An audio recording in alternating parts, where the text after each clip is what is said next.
সরেহাট নামের একটি ছোট্ট গ্রাম, লোকসংখ্যাও কম, কিন্তু কথাবার্তা আর গুজবের দিক দিয়ে গ্রাম কোনো দিক দিয়েই কমতি নেই। গ্রামের দক্ষিণ পাশে একটি পুরনো শ্মশান ঘাট, যার পাশেই একটা বড় বট গাছ, আর তার সঙ্গে বাঁধা একটি কাঠের দোলনা। এই দোলনাকে ঘিরেই আছে রহস্য আর ভয়ঙ্কর এক গল্প। লোকের মুখে শোনা যায়, সন্ধ্যার পর কেউ যদি ওই দোলনার দিকে তাকায়, তবে সে নাকি উন্মাদ, পাগলের মতো হয়ে যায়।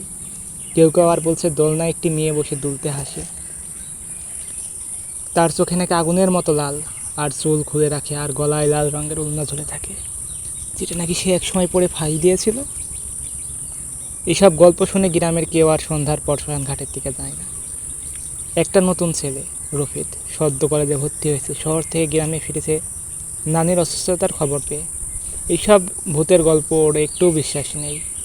একদিন সন্ধ্যাবেলায় চ্যালেঞ্জ হিসেবে বন্ধুরা ওকে বলল, তুই যদি এতই সাহসী হইস, তবে আজ রাতে শ্মশান ঘাটের দোলনায় গিয়ে 1 ঘন্টা বসে থাক। রফিক হাসলো, 1 ঘন্টা না, পুরো রাতই থাকবো, দেখিস। সেই রাতে একটি টর্চ, একটা কম্বল আর ক্যামেরা নিয়ে পৌঁছে গেল দোলনার কাছে। চারিদিকে নিস্তব্ধ, শুধু শ্মশানের আগুনের গন্ধ যেন বাতাসে ভেসে বেড়াচ্ছে। রফিক দোলনায় বসলো, ফোনের টাইমার সেট করলো, ঘন্টাখানেক কিছুই ঘটলো না, ও ঘুমিয়ে পড়লো। কিন্তু রাত প্রায় 1টা নাগাদ হঠাৎ দোলনা নিজেই দুলতে শুরু করলো। ঠান্ডা বাতাস যেন কানের কাছে ফিসফিস করে বলল, আমার দোলনায় তুই কেন? রফিক চোখ খুঁজে চারপাশে তাকালো, কই কিছুই তো নেই। হঠাৎ তার সামনে হাজির হলো সাদা সালোয়ার কামিজ পরা, গলায় লাল ওড়না, চুল খুলে রেখেছে, ঠোঁটের কোণে রক্ত ঝরছে এমন একটা মেয়ে।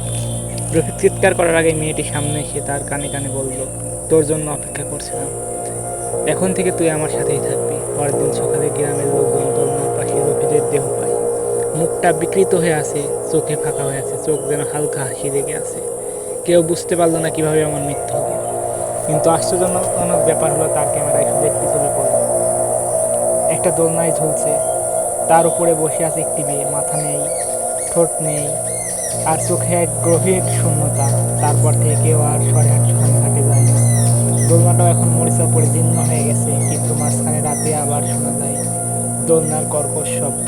আর কেউ কেউ শব্দ করে বলছে, একটা মেয়ে আজও বসে থাকে, কালো হয়ে